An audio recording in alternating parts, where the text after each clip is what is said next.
8 अप्रैल 2024 को सूरज ग्रहण है और इसकी वजह से दुनिया में एक मरतबा फिर खौफ की लहरें बिखर गई हैं, इसलिए कि इनका ताल्लुक़ जोड़ा जा रहा है इसराइल में पाए जाने वाले उन सुर्ख बछड़ों से जिनको कुर्बान किया जाएगा। और उसके बाद ये कहा जा रहा है कि फिर दुनिया बदल जाएगी, इसलिए कि दज्जाल आ जाएगा, कई जंगें होंगी। और लोग इस ताल्लुक़ को जोड़ रहे हैं फिर ज़हूर इमाम मेहदी से, कि उसके बाद यानी कि वो जो आखिर ज़मान की जो आखिरी ज़माने की जो जंगें हैं वो सारी की सारी ट्रिगर हो जाएंगी। नाउ वाइल्स्ट मैं कन्विंस्ड हूँ कि हम आखिरी दौर में दाखिल हो चुके हैं, आखिरी चैप्टर में, लेकिन क्या वो दौर बिल्कुल अभी आया है?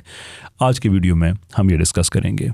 जो कहानी है वो ये है कि इसराइली ये समझते हैं, सहूनी ये समझते हैं कि वो एक नापाक कौम हैं और उनकी पाकीज़गी के लिए, तहारत के लिए ज़रूरी है कि कुछ बड़े ख़ास किस्म के बछड़े हों और उन बछड़ों को फिर ज़बह किया जाए। उस पर मेरा एक वीडियो मौजूद है, आपकी नज़र से यकीनन गुज़रा होगा। बड़ी पर्टिकुलर डिटेल है उन बछड़ों की जो कि उनको अमेरिका से मिल गए हैं और इसराइल में हैं, और अब 2024 अप्रैल यानी कि इसी महीने में उनकी कुर्बानी का जिक्र है ना। कुर्बानी के बाद उन बछड़ों का जलाया जाना और उसके बाद उन पानी से, यानी कि वो राख जिस पानी में बछड़ों की मिक्स की जाएगी उससे कुछ गुस्ल लोग करेंगे और फिर वो मस्जिद अक्सा को शहीद करने जाएंगे और उसके बाद फिर जो थर्ड टेम्पल है वो बनेगा। कहानी असल में ये है। लेकिन ये जो सूरज ग्रहण वाली बात है, इसकी अहमियत इस वजह से बन गई है कि एक हदीस कोट की जाती है कि जनाब हज़रत मेहदी उनके आने से पहले ये वाक़या होगा कि रमज़ान के आखिर में सूरज ग्रहण लगेगा और फिर उनका ज़हूर होगा। इस वीडियो में मैं आपके साथ शेयर करना चाहता हूँ कि एक्चुअली ये ख़बर गलत है और पैनिक की कोई ज़रूरत नहीं है। पहली गलती इसमें यह है कि जो पूरा सीक्वेंस है उसमें कई रवायात हैं। एक रवायत जो इंटरनेट पे आपको आम तौर पे मिल जाएगी वो ये है कि इमाम मेहदी के आने से 1 साल पहले ये वाक़या होगा, लेकिन जब हज़रत मेहदी का ज़हूर होगा तो उस वक्त तक बहुत से इलाके मुसलमानों के उनके हाथ से जा चुके होंगे। हद ये है कि जो मौजूदा सऊदी अरब है इसके भी बड़े हिस्से पे जो नॉन मुस्लिम फ़ौजें हैं उनका कब्ज़ा हो चुका होगा और बहुत से लोग हैं वो पहले जहाँ पे आज लीवेंट है या जो जहाँ पे ये फ़लस्तीन है, शाम है, यहाँ के बहुत से लोग हैं वो शिकस्त खा के मुसलमान लोग वो मदीने में जा चुके होंगे। तो ये सारा तो अभी हुआ ही नहीं है, तो ऑब्वियसली इस वाक़े को तो हम इसी वजह से ही हम इसको रिजेक्ट कर सकते हैं। लेकिन ये एक छोटा एविडेंस है। जो उससे बड़ा एविडेंस है वो ये है कि ये जो हमें तहरीर एक दिखाई जाती है ये असल में हदीस है ही नहीं। और मेरे लिए भी ये हैरत की बात थी कि जो मेजर अहादीस बताई जाती हैं, जो प्रोफेसीज़ बताई जाती हैं, उनमें आम तौर पे इसका जिक्र एंड ऑफ टाइम्स के हवाले से नहीं होता। हाँ, ख़त्म नबूवत के हवाले से ज़रूर होता है। ये जो कादियानी हैं वो इस टेक्स्ट को वो यूज़ करते हैं, लेकिन उसका ताल्लुक़ चूँकि हमारी वीडियो से नहीं है मैं उसको ज़्यादा एनालाइज़ नहीं करूँगा। लेकिन आम तौर पे जो क़यामत की निशानियाँ हैं उसमें इस हदीस को उस तरह से बयान नहीं किया जाता। उलमा की मैं बात कर रहा हूँ। तो ये एक तहकीक तलब काम था जिस पे मैंने तहकीक की, तो पता ये चला कि ये असल में जनाब मोहम्मद बिन अली जो कि मोहम्मद हनफिया के नाम से मशहूर हैं, ये उनकी तरफ ये कौल मंसूब है कि उन्होंने ये बात कही थी।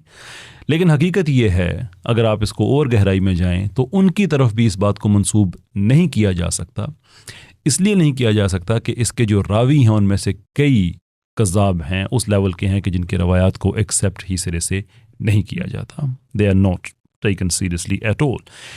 जिसका मतलब ये है कि ये एक मौजू रवायत है, एक झूठी रवायत है जिसका हकीकत से कोई ताल्लुक़ नहीं है। इवन अगर इसका जनाब मोहम्मद हनफिया उन तक भी अगर लेके जाया जाए तो फिर भी ये रवायत मौजू है। लेकिन हदीस के साथ जोड़ देना, जिनके हदीस जो मकबूल बानों में जो जनाब रसूलुल्लाह महमद सल्लल्लाहु अलैहि वसल्लम की जो सुन्नत कौली है मैं उसकी बात कर रहा हूँ, उसके साथ जोड़ देना ये तो सरीहन एक जुल्म है। और वो अपने आप अपनी ज़ात के साथ वो जुल्म है, इसलिए कि सही मुस्लिम के मुकदमे में ये बात लिखी हुई है, हदीस है, मफ़हूम है उसका ये है कि जो जनाब रसूलुल्लाह महमद सल्लल्लाहु अलैहि वसल्लम से मुतल्लिक़ कोई गलत बात जोड़ दे तो उसको चाहिए कि वो अपना ठिकाना जहन्नम में कर ले। ये मफ़हूम है उस बात का।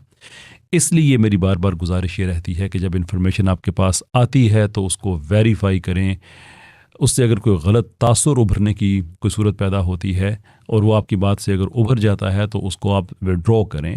انفیکٹ مجھے بھی یہ کرنا چاہیے. جو پچھلی ویڈیو تھی کہ اس میں جو پاسبلٹیز میں نے بتائی تھی اس میں سے ایک یہ تھی کہ شاید مسجد اقصیٰ کو شہید کر دیا جائے تو اس سے گلوبل آؤٹریج ہوگی، جبکہ مجھے کہنا یہ چاہیے تھا کہ یہ ان کی کتابوں میں ہے کہ ایسا ہوگا، جبکہ ہمارے پاس جو پروفیسیز ہیں یہ اس کا حصہ نہیں ہے.